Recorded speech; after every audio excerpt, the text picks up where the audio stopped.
Hello students, today I have chapter 4, that is poem, and we will start the poem today which I have written on the board in advance.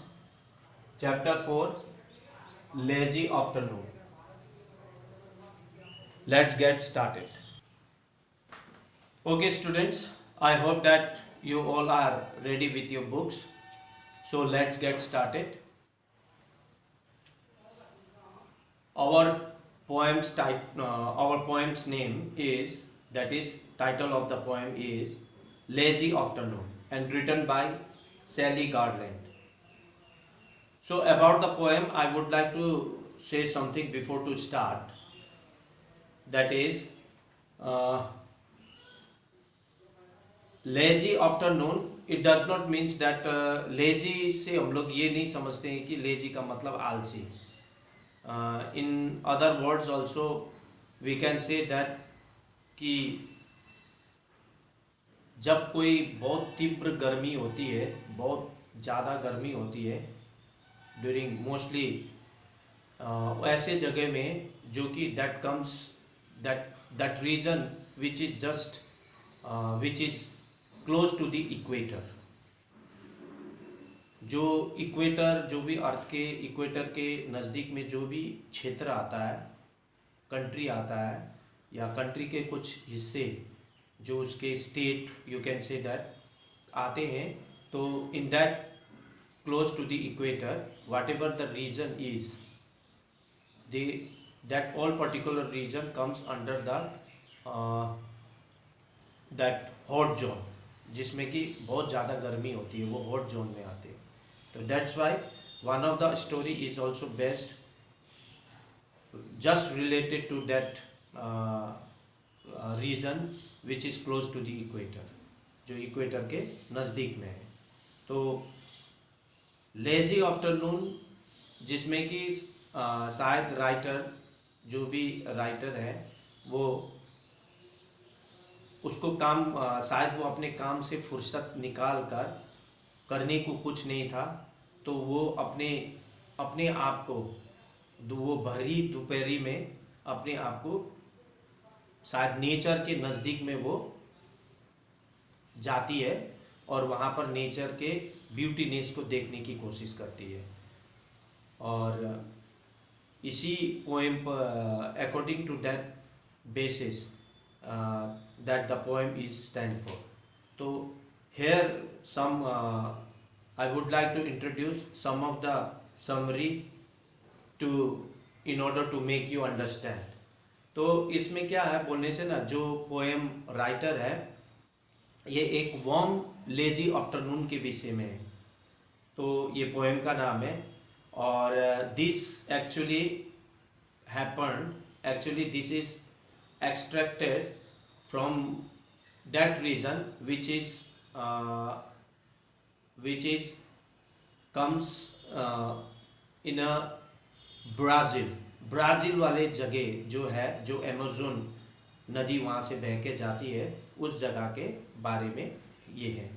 तो इसीलिए यहाँ पे क्या है, बोलने से Brazil Amazon rain forest, ये उस जगह की पोएम, उस जगह के लोकेशन की पोएम लिखी गई है.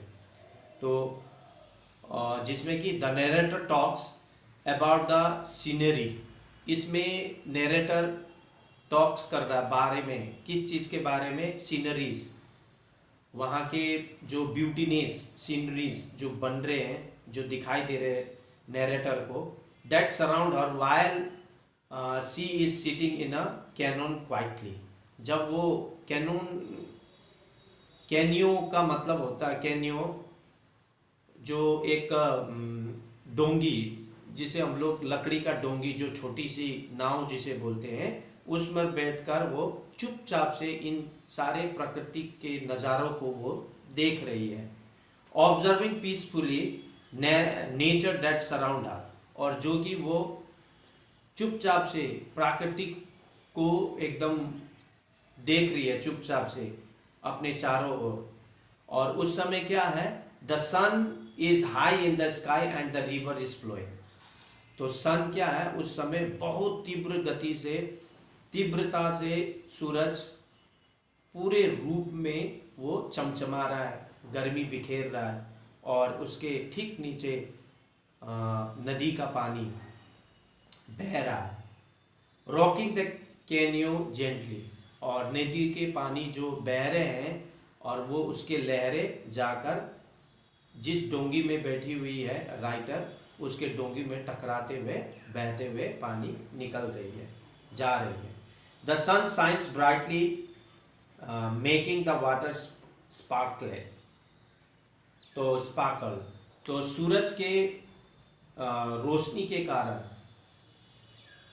कारण जो भी the sun rays when its falls on the surface of the river water, then it start sparkling. Why it is so? Because the light reflected when it falls on the water bodies, it get reflected to our eyes. तो जिसके कारण से वो चमचमाने लगती है, जैसे मानो जमीन में सितारा आ गया हो। The animals lazily above the trees lazily. Beautiful birds are flying by. तो उस समय ये भी वो देख रही है कि कुछ पक्षियाँ पेड़ों पर बैठी हुई है, और पेड़ों पर बैठी है जैसे मानो इस गर्मी में उनको feel very lazy to fly to the far distance. Or you can say that taking a rest just for a while.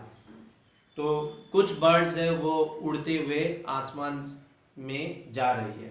तो these all certain sights that she was watching quietly. The atmosphere is so beautiful that the narrator is enchanted. और उस समय जो वातावरण जो वो देख रही थी, वो वातावरण इतना अच्छा था जिससे कि वो सारे वातावरण को देखकर जो beautiness that she was watching about the natural beauty, तो वो उसमें बहुत ही एकदम खींची चली आई, और या उसको एंचेंट यानी कि बहुत ही एट्रैक्शंस नेचर के उसमें बहुत ही एट्रैक्शंस उसे हो गई। तो and talks about being a part of it, और जिसके कारण से ये सुंदरता पल को देखकर वो उसका नेचर का एक हिस्सा बनी। तो this is all the feelings and emotions that really see that field during those moment, and that's why she was written in the form of poem to express her feelings and emotions. तो अपने feelings और emotions को उसने अपने bye poem के जरिए उन्होंने लिखा। तो that's why that related emotions and feelings about her, that is Sally Garland. Let us read about her poem. Before to start, there is some statements in a colorful form manner. It is written, how does it feels to be alone amidst nature? So there is one questions, it is one of the questions, it is directly asked, how does it feels to be alone amidst nature? Amidst nature, that means आपको कैसा महसूस होता है जब आप अकेले प्रकृति के बीच में अकेले हो, और आपको उस समय कैसा महसूस होता है? Do you feel one with it? क्या आपको उनमें से उनका एक हिस्सा महसूस होता है?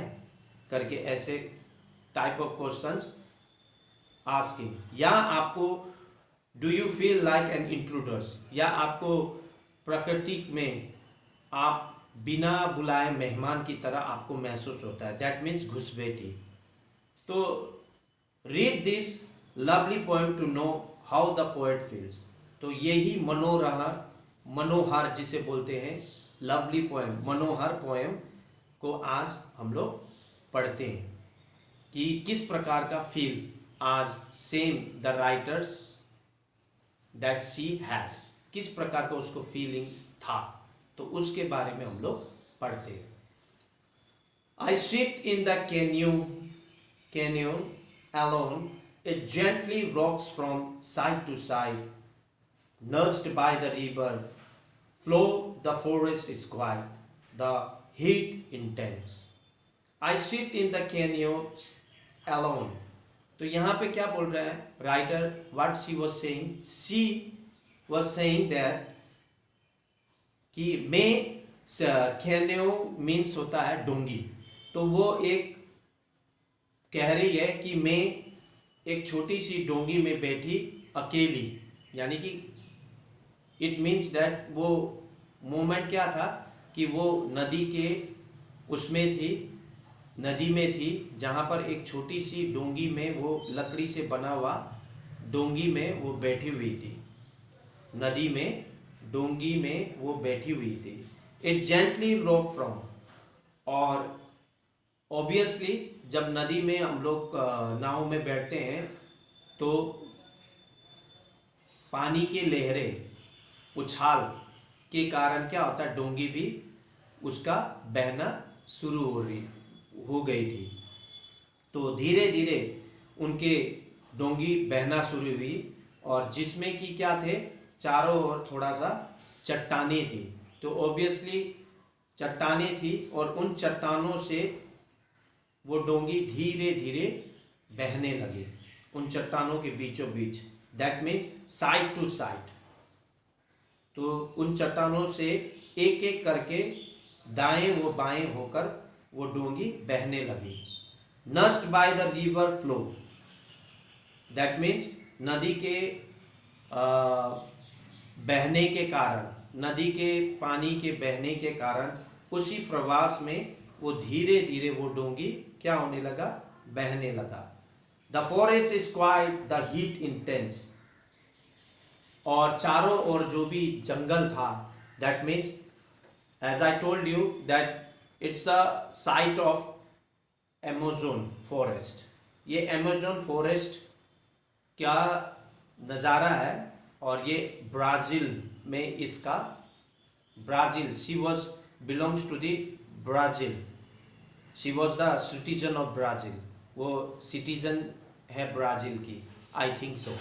तो इसीलिए ये सीन ब्राज़ील, जहाँ से अमेज़न नदी भी बह रही है, और अमेज़न जंगल के कारण अमेज़न नदी कहा गया है, तो दैट्स वाई। तो द फॉरेस्ट इज क्वाइट, और जंगल शांत था, और बहुत ही शांत, जिसमें कि शांत माहौल में वो ये सारे चीज़ महसूस कर रही थी। द हीट इंटेंस, और उस समय बहुत ही ज़्यादा गर्मी पड़ रही थी। तो that sort of at that moment that she was feeling, तो ऐसे moment there was no one with her, उसके साथ कोई भी नहीं थी, राइटर के साथ कोई भी नहीं थी, एंड वो मोमेंट नेचर के साथ वो बिता रही थी।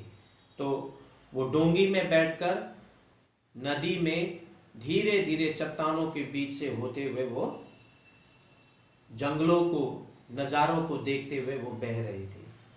On the opposite bank a large osprey and elegant, जब वो बहते बहते नदी से उसकी डोंगी आगे बढ़ रही थी, तब उसके नदी के किनारे वो क्या देखती है, ऑन द ऑपोजिट बैंक, यानी कि नदी के दूसरे किनारे, यानी विपरीत किनारे, क्या देखे, a large osprey and elegant, एक बहुत बड़ा ऑस्प्रे और एलिगेंट, दैट मीन्स सुंदर ढंग से, एकदम सुंदर ऑस्प्रे रंग के, सीक्वेंस वाइज वहाँ पर क्या बैठे हुए थे, वाइट हीरोइंस पर्च टुगेदर, जहाँ पर पेड़ों की डालियों पर सुंदर ढंग से सफ़ेद रंग के हेरोन जिसे हम लोग बगुला बोलते हैं, वो सारे पेड़ों पर सुंदर ढंग से एक एक करके लाइन बाय लाइन बैठे हुए थे। सर्चिंग द ग्लिटरिंग वाटर, और उन लोग नदियों को निहार रहे थे जिसमें कि सूरज के गर्मी से सूरज के रोशनी के कारण पानी चमचमा रहे थे।